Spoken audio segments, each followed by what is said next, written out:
Good afternoon, nandito tayo ngayon sa SNR. Mamimili tayo ng gamit. Gamit.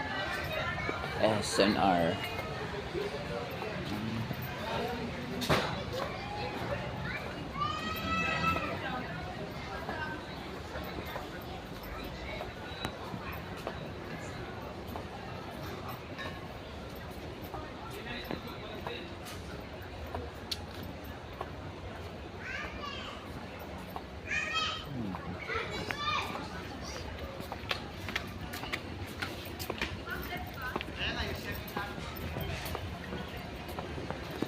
Yung electric pa natin saan? Electric. Yes po. Ito sa 108. One way. Doon pala.